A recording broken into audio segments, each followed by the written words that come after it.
Hello, my name is Deontay Aiken, and for the two businesses that I will be comparing and contrasting as far as my analysis goes is Equinox and New York Sports Club. So the reason why I picked these two businesses is because, well, first and foremost, I believe that fitness is a very large industry as far as making the financial stability of the business developed. Um, there is a lot of money within the fitness business or fitness industry, and I really wanted to analyze and conceptualize these two businesses. Secondarily, I work for Equinox, so most of my information and the data and the analytical information that I will be analyzing will be from primarily because I work for the company, but secondarily is because I know a few members that are parts of New York sports clubs and they are members. I also know of a friend that's the general manager at one of the downtown locations. So those are the two businesses that I will be analyzing. With the variables, I will be analyzing the sales and profits, marketing strategies, global reputation, corporate responsibility, and more so social media and how they advertise their own brand. Um, Membership is one thing as far as sales goes.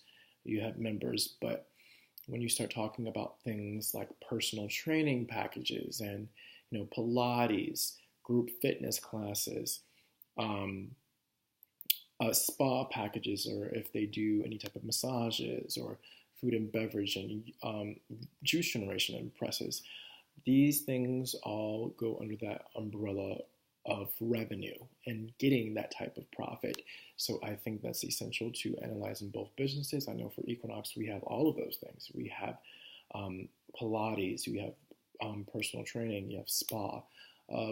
Being an Equinox member, you get unlimited classes, but like I said, I don't know how it is different from, Equinox varies as far as New York Sports Club. So marketing and strategies as far as how they market their brand, how do they reach their target audience. This is very analytical. It's very data centric.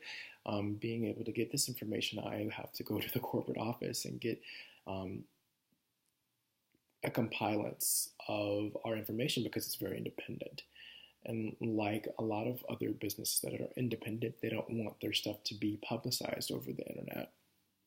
So with my findings of that, I shall compare that, but also I have to ask my friend of a friend who knows anyone within corporate office at New York Sports Club to allow me the information that I need. Global representation or reputation, I'm sorry, could consider the varies of, with Equinox, I know we're a global brand. We're not just in the America. We have Toronto, we have Vancouver, and the Americas, but also in Europe and London. We opened up a location last year. I think it's about a year ago.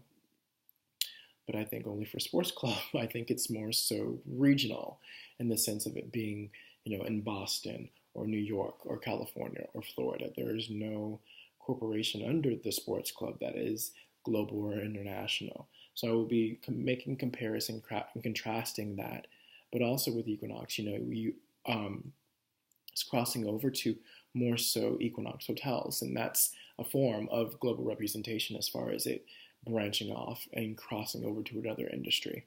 With Equinox, we own other businesses within Equinox. It's Blink Fitness, SoulCycle, Yoga One. All of these things incorporate a business to be globalized and have a reputation to, develop this type of business and organization.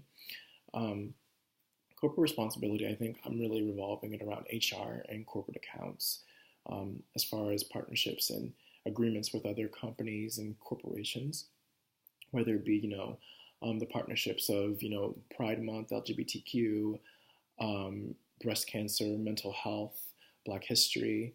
All of these things are cultural things that are important to the employees. And I think I need to be able to analyze that from an Equinox perspective and a New York sports perspective. Again, like I said, I have primary research from people that actually work there that can give me some information regarding New York Sports Club and their culture. But also corporate accounts. Corporate accounts, as far as Equinox goes, there's a lot of corporate agreements that we issue to other corporations that have a subsidized or a prorated amount of dues that are collected every month. And they get a special rate for the company that they work for, depending upon how much the company wants to pay for their members or employees, to go to this gym. Again, I don't know, and I'm not familiar of what the standard procedure is for New York Sports Club, but I do have primary research and a primary person that can let me know all of this information. Advertising, as far as marketing and social media, I think Equinox is very unapologetic with most of its ads, and it's very daring and bold, and it kind of like catches your eye. For New York Sports Club, I believe it's more so personalized to the point where it's personal for you to use someone who is actually a member, versus Equinox, as far as their marketing and advertising tactics. It's more so associative marketing, where they will use a celebrity or a public figure to have their brand and pretty much be a brand ambassador in a sense. So they are heavily into the social media era because that's pop culture and that's what really thrives people in viewings, and people move or are moved by social media and the impact that it has as far as it being a platform. But other than that, those are the variables that I will be sticking to. Like again, I said, fitness is something near and dear to me, and I wouldn't have thought of any other business that I wanted to analyze. All right, bye.